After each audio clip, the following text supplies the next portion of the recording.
C'est l'heure du journal de l'Afrique. Soyez les bienvenus sur France 24. À la une ce soir, le retour de Charles Blé Goudé en Côte d'Ivoire. L'ancien ministre de la Jeunesse de Laurent Gbagbo a été accueilli à Abidjan par des milliers de sympathisants après 11 ans d'exil et de prison à La Haye, aux Pays-Bas. Il est notre invité ce soir. Entretien dès le début de ce journal.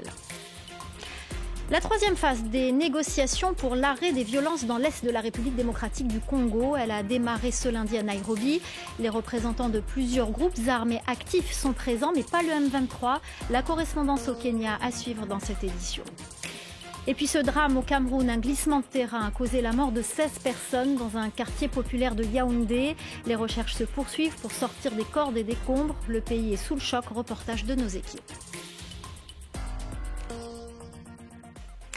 Charles Blé Goudé est de retour en Côte d'Ivoire. Il a foulé le sol de son pays après 11 ans d'exil et de prison. Inculpé à la CPI pour des crimes commis pendant la crise post-électorale, il a finalement été acquitté et libéré. Son retour était très attendu. Il a pris la parole à Yopougon, commune populaire d'Abidjan.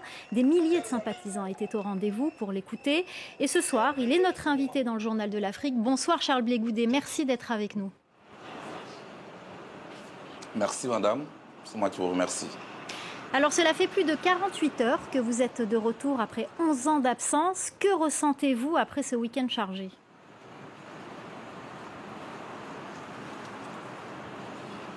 Aucun mot ne pourrait traduire avec exactitude le sentiment qui m'anime au moment où je foule le sol de la Côte d'Ivoire après plus de 11 années d'absence due à la situation de la crise post-électorale qui a endeuillé mon pays.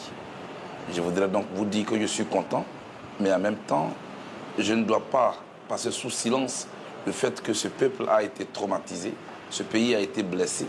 Quand je pense à toutes ces victimes pour lesquelles, je dois l'avouer, je dois avoir un sentiment de compassion.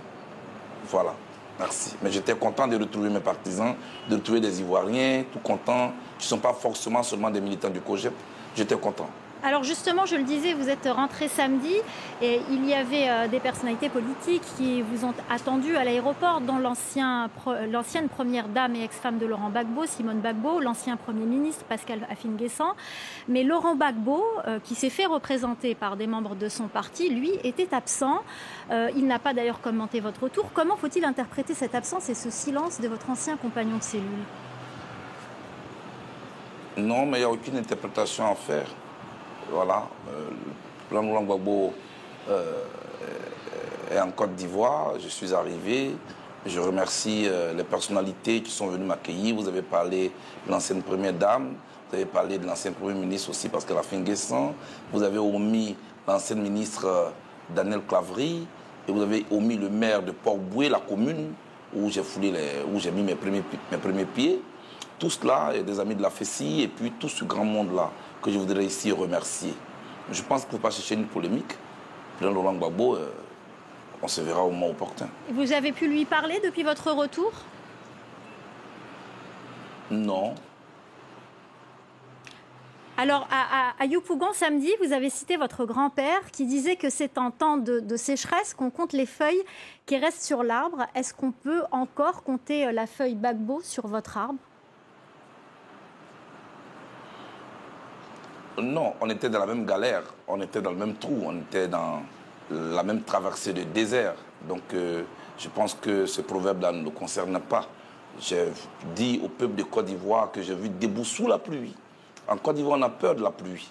C'est la première fois qu'on voit un peuple qui, au fur et à mesure que la pluie devenait intense, les gens devenaient très nombreux. Ça m'a touché.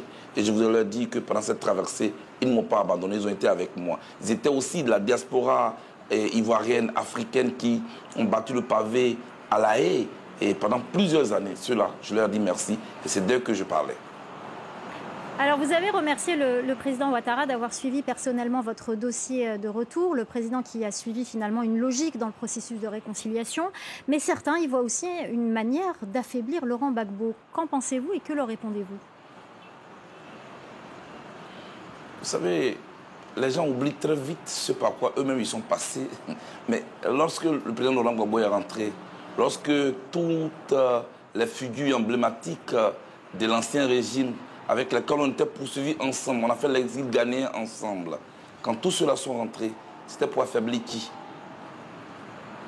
Ils sont rentrés parce que le régime d'Abidjan l'a voulu. Je voudrais ici vous regarder droit dans les yeux. Je dis merci au président Alassane Ouattara et à tous ses collaborateurs d'avoir permis que je rentre en Côte d'Ivoire. Je voudrais remercier les forces de défense et de sécurité qui ont travaillé avec professionnalisme. Hier, 0 blessé, 0 incident. Parce que le président Ouattara l'a voulu avec les forces de défense et de sécurité. Quand vous avez ramassé une noix de coco au bord de l'eau, il faut dire merci au vent. Et je leur dis merci. Et ce par quoi je suis passé n'est pas unique à moi. Tous ceux qui sont rentrés en Côte d'Ivoire l'ont fait parce que le président Ouattara l'a voulu. Et tous, ils ont négocié pour rentrer. Il n'y a pas une seule personne d'entre eux qui est rentrée en Côte d'Ivoire parce qu'il a juste voulu et il a choisi sa date lui-même. Ce n'est pas vrai. Tout le monde a négocié avec le régime et je n'y ai pas échappé. Merci. Alors, vous avez dit à Yopougon, toujours samedi, ce que vous attendez de moi, ce ne sont pas seulement des discours de mobilisation. J'ai une lourde responsabilité. Êtes-vous candidat à la prochaine présidentielle? Quelle est cette responsabilité? Madame, ce peuple a été blessé, ce peuple a été traumatisé. Ces jeunes sont en quête d'emploi. Ces jeunes sont dans le désespoir au point que souvent, ils sont prêts à affronter la mort dans la Méditerranée. C'est à ces jeunes-là que je veux parler. Mais quelle que soit mon ambition, je dois d'abord considérer la vie de mes concitoyens. Je veux parler avec ceux avec qui je m'étais brouillé hier. Je veux d'abord demander pardon à ces victimes-là de tous les bords politiques. Des gens qui ont brutalement enterré leurs enfants. Ces gens qui hier étaient des tuteurs, qui aujourd'hui sont des sous-couverts. C'est vers ceux-là qui portent à vie les cicatrices indélébiles de cette crise-là. C'est vers eux que je veux partir et c'est d'eux que je parle. Pour l'instant, mettons entre parenthèses mes ambitions et parlons de la Côte d'Ivoire. Mais le fait de dire, Charles Blé Goudet, que vous n'êtes plus là pour faire des discours, ce qui était finalement votre tâche lorsque vous étiez chef des Jeunes Patriotes ou ministre de Laurent Gbagbo, on vous a reconnu un talent d'orateur et vous avez fait des discours. Aujourd'hui, vous dites c'est plus mon rôle c'est d'agir, c'est d'autres responsabilités. Donc, on comprend par là que vous voulez endosser un autre costume et peut-être jouer un rôle. Je vais vous rassurer. Oui, madame, parce que je suis président d'un parti politique. Quand je rentrais en 2002 en Côte d'Ivoire, je venais comme un soutien. Aujourd'hui, en 2022, quand je rentre comme un chef de parti politique qui a une ambition, qui a une jeunesse qui fera des discours, et qui a aussi une union de femmes qui feront des discours. Mais en ce qui me concerne, je suis là pour concevoir, je suis là pour orienter, je suis là pour parler avec les Ivoiriens, essayer de cartographier leurs besoins actuels et savoir comment est-ce que moi, j'essaie aussi de donner une trajectoire à cette jeunesse-là qui est en quête de repères. C'est de cela que je parle. Le temps des discours enflammés, c'était à une époque donnée. Il faut contextualiser tout ce qu'on fait. Dois-je encore répéter ce que j'ai déjà dit à certains de vos confrères? Lorsque le tam-tam change de rythme, il faut changer de manière de danser. Et donc vous allez endosser un autre costume et vous n'allez plus comme autrefois soutenir notre parti, mais suis déjà dans ce soutenir costume, le propre. madame. Vous allez donc. Je suis déjà dans ce costume, madame. Donc vous avez des ambitions présidentielles. Je ne l'ai jamais caché. Quand vous allez au centre de football pour vous entraîner et pour vous former, un jour, c'est devenu capitaine d'une équipe. Voilà, Didier Drogba a été formé dans un centre de footballeurs. Et aujourd'hui, on est fiers de lui, Lionel Messi. Voilà. Donc, à un moment donné, quand on finit d'apprendre à danser dans une salle, c'est un jour pour danser en public, pour qu'on vous applaudisse. C'est cela que je veux jouer comme rôle. Merci beaucoup, en tout cas, Charles Blé Goudet. Je ne le cache pas du tout. Merci pour votre réponse franche. Merci beaucoup, Charles Blé Goudet, d'avoir accepté notre invitation dans le journal de l'Afrique de France 24. Et merci à Caroline Dumais et Damien Kofi pour la réalisation de ce duplex. Et on vous reparle des violences dans l'est de la République démocratique du Congo. Une nouvelle session de pourparlers s'est ouverte ce lundi à Nairobi au Kenya. Une session après l'échec du cessez-le-feu conclu à Luanda en Angola et rejeté par la milice du M23. Étaient présents à Nairobi les présidents kenyans et burundais. Les présidents Félix Tshisekedi, Paul Kagame et Yoweri Museveni ont pris part aux discussions par visioconférence. La correspondance à Nairobi de Bastien Renouille. Cette troisième étape du processus de négociation devrait permettre l'établissement d'une feuille de route visant à établir une paix durable dans l'est de la RDC. Seront présents des négociateurs de la communauté est-africaine, les autorités de Kinshasa, des membres de la société civile congolaise et enfin certains groupes armés comme le très important Codeco. Mais il y aura un absent qui va se faire remarquer durant ces négociations, le M23. Le groupe armé M23 qui est au cœur de ce qui est probablement la plus importante crise du moment dans l'est de la RDC, qui a été impliqué dans de très nombreux combats, d'intenses combats avec l'armée congolaise au cours des derniers mois et qui a capturé de très nombreux territoires.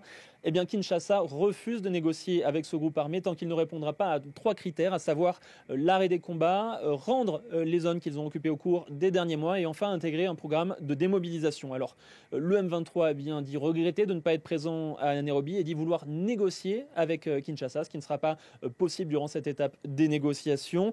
Y a-t-il une chance qu'une paix durable voie le jour sans la présence du M23 ? Cela semble compliqué, mais toujours est-il que les autorités congolaises espèrent faire avancer les dossiers des autres groupes armés. Les négociateurs, les autorités congolaises et les groupes armés auront jusqu'au samedi 3 décembre pour avancer dans ces pourparlers. En bref, le gouvernement centrafricain a affirmé ce lundi qu'un avion venu et reparti dans un pays voisin a bombardé dans la nuit un camp de militaires centrafricains où se trouvaient également des membres de Wagner, le groupe paramilitaire russe dans le nord du pays. Bangui affirme qu'il n'y a eu que des dégâts matériels. L'émotion au Cameroun après un glissement de terrain qui a causé la mort de 16 personnes ce dimanche. Un drame survenu à Damas, un quartier populaire de Yaoundé. Les recherches se poursuivent pour tenter de sortir des corps des décombres. Ce phénomène est récurrent au Cameroun en raison des occupations sauvages de zones classées dangereuses. Reportage de Tony Michel Menga et Michel Steve Vandou. Sur ces terrains vagues, des débris de chaises en plastique coincés sous cet amas de terre. Les stigmates d'un éboulement de terrain mortel qui suscite encore une vive émotion dans ce quartier de Yaoundé. Je ne peux pas supporter ce choc. Ce dimanche 27 novembre, plusieurs familles étaient réunies ici à l'occasion d'une cérémonie funéraire lorsque le sol s'est brusquement affaissé sur elle. Gwalina n'était pas loin du site lorsque le drame s'est produit. Elle est encore traumatisée par ce qu'elle a vu. J'ai entendu de grands bruits. Les gens criaient et lorsque je suis sortie, je n'arrivais même pas à retrouver mes enfants. J'ai couru vers le site pour les retrouver et quand je suis arrivée sur place, j'ai vu des choses que je n'avais jamais vues. J'ai vu de nombreux corps couchés au sol. C'était horrible. Non loin de là, dans ce domicile, Philomène reste inconsolable depuis la disparition de ses 2 parents. Son père, la soixantaine, et son épouse avaient été invités à prendre part à cette cérémonie funéraire. Ils n'ont malheureusement pas survécu à l'éboulement de terrain. Maman était premier corps au sol, habillée les yeux fermés, belle jusqu'à la mort. Mon père était déchiqueté comme si on l'avait seulement décapité avec la hache. C'est quelle mort violente ça, mon Dieu! Le bilan est lourd, plusieurs morts et de nombreux blessés. Pourtant, Lucas Soona, le maire de la commune, assure avoir pris toutes les dispositions pour que le drame soit évité. En vain. Ces familles sont venues me rencontrer pour que je leur donne un espace pour faire leur cérémonie. Et effectivement, je leur ai accordé un espace que j'ai eu même à aménager à cet effet. Mais à ma grande surprise, je ne sais pas ce qui s'est passé à la dernière minute. Ils ont changé le lieu où ils devaient faire leur cérémonie pour aller effectivement là où le sinistre a eu lieu là. Donc vraiment, je suis très gêné par rapport à cette situation. Au Cameroun, les éboulements de terrain, souvent dus à une forte pluviométrie, sont récurrents et presque toujours aussi meurtriers. En octobre 2019, au moins 43 personnes avaient ainsi trouvé la mort dans un autre glissement de terrain à Bafoussam, dans la région de l'ouest du pays. Les résultats des matchs du jour de la Coupe du Monde de football. Le Ghana a remporté le match face à la Corée du Sud, 3-2 pour les Black Stars. Et l'autre rencontre du jour opposait le Cameroun à la Serbie. Les Lions indomptables, qui étaient dominés 3-0, ont réussi l'exploit de remonter et d'égaliser. Résultat 3 buts partout. Écoutez les réactions des supporters camerounais au micro de Marcel Amoko. On s'est préparé plutôt pour le Brésil. Vous avez oublié simplifier les autres pays, ne sachant pas que c'était même les becs noirs là-bas. Nous avons un dernier match, vous avez dit que le Lion a ragé. Premier gibet raté, deuxième gibet raté, parce que ça c'est raté. Donc le troisième gibet doit être abattu pour rentrer à la maison. Les Lions ont rougi et ont redonné cette joie aux Camerounais en arrachant le match nul. On aurait pu gagner. S'ils étaient restés concentrés, on garde espoir, c'est pas fini. Les Lions pourront se qualifier, c'est possible. Voilà, c'est la fin du Journal de l'Afrique. Restez avec nous dans quelques instants, la suite de Paris Direct avec Audrey Racine.